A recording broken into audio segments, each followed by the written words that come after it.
I used to try to fit in, odd man out. I could never conform, I'm a standout. Trying to be like them, it never panned out.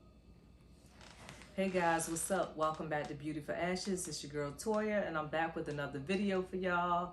I hope y'all doing good. Hope y'all had a good week.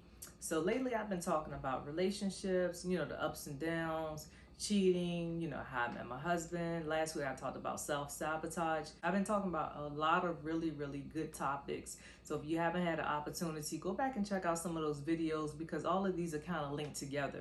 So tonight I'm gonna talk about words and actions. Like, I hear what you're saying, but what are you doing? Like, what are your actions showing me? Because a lot of times we get caught up in what people say. I know a lot of our love language is words of affirmation, which nothing is wrong with that. But at some point, the actions have to match the words, because you can say whatever you want, but if you're not acting on it, then what does your words really mean, right?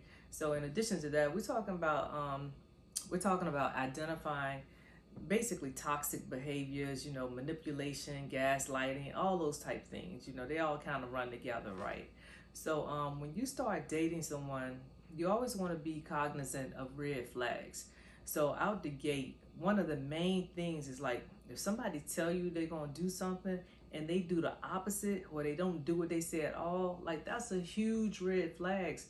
Like, you say a lot of pretty things, but what you showing me is something totally different, and that's not to be ignored. That's like probably one of the number one things amongst many.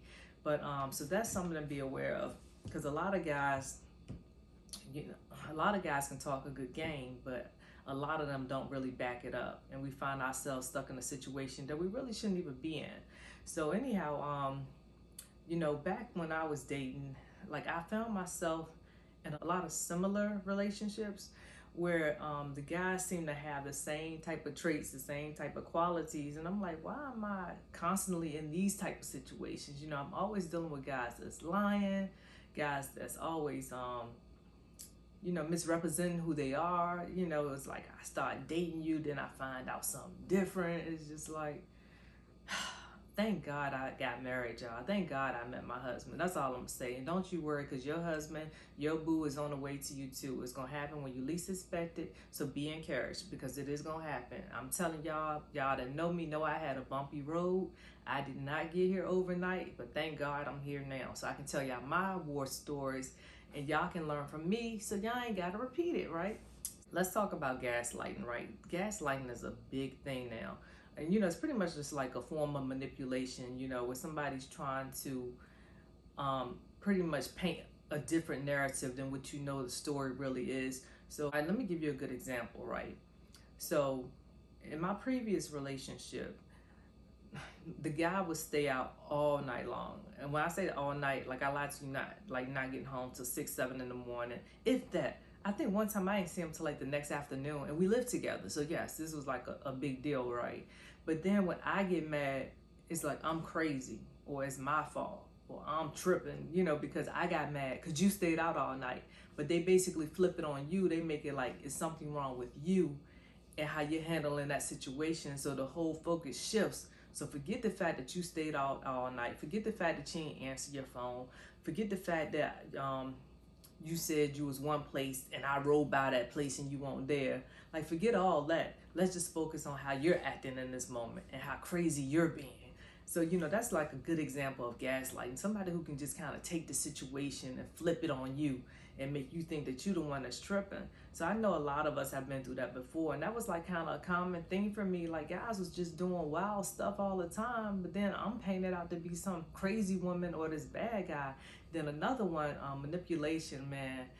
Like, one of these guys, like, they had me like hook, line, and sinker. Like, they knew the magic words to say, how to play on my emotions, how to make me basically do what they wanted me to do. So, of course, all of y'all know I have a child. Well, I have more children now, but at the time I only had a daughter, right? And she was young. So when I was dating guys, I was in the hopes of finding somebody who also accepted my daughter and wanted to be a father figure in her life.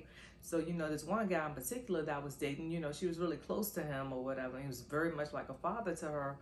So whenever we had any type of situation, so he'll be messing up, he'll be talking to other girls, doing all this stuff, like I said, staying out all night, just wilding. And so I'm upset and like I'm ready to leave, you know, because I wasn't like a dodo bird. So I had common sense. I'm like, obviously this isn't right. You know, this person's not treating me the way I deserve to be treated. So I'm out. So I'll be like, all right, look, you got to go. I'm done with the situation.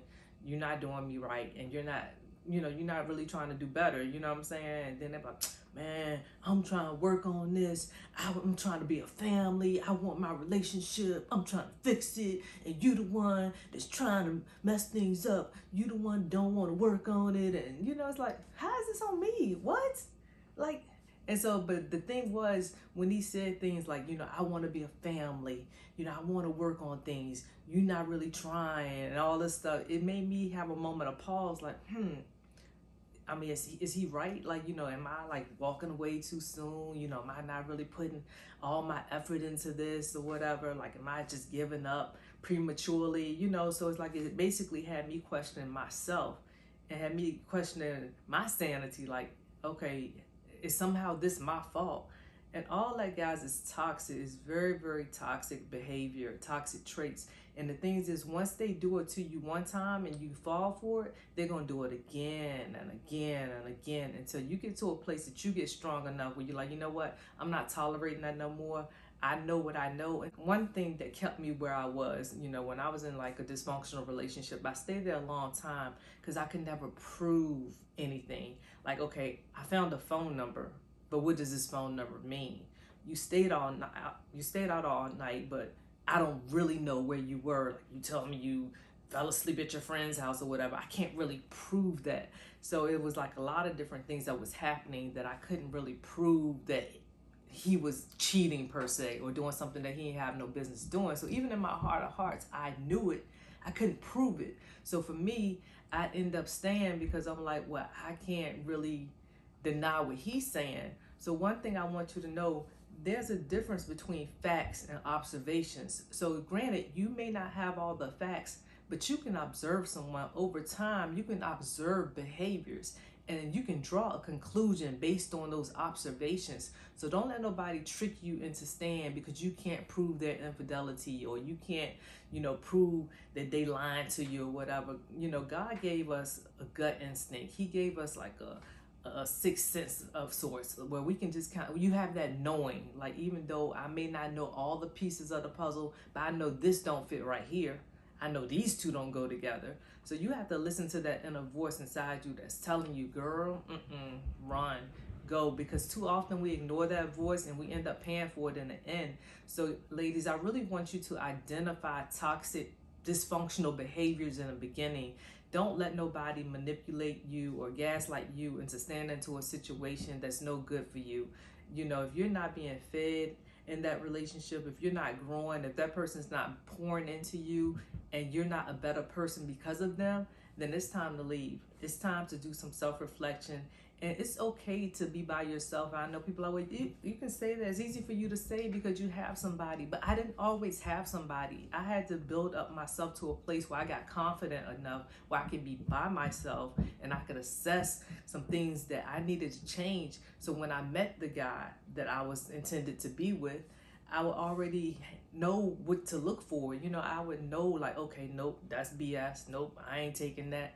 I ain't dealing with that. Like, you know, because I worked on myself and then I knew the things I needed to do. So once I knew I was doing what I was supposed to do and I knew what you were supposed to do, then things lined up for me.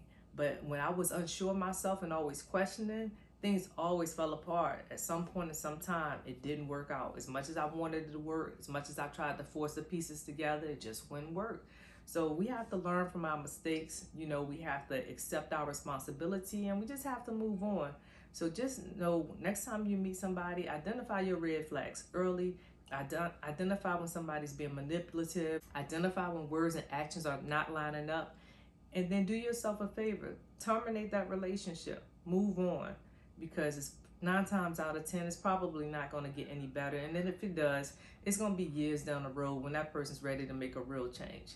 So anyway, guys, I hope this video was helpful to y'all. I'll be back next week with another video. Who knows, maybe I'll drop a bonus video in between. But anyhow, guys, I hope you enjoyed the video. I hope you got something out of it. Please, if you haven't already, please subscribe to my channel. Thank you so much for supporting me. For the people that have already and for the people that view my videos, thank you so much. I really appreciate it. So share, like, and subscribe to my channel, and I'll be back with another video, guys. Deuces.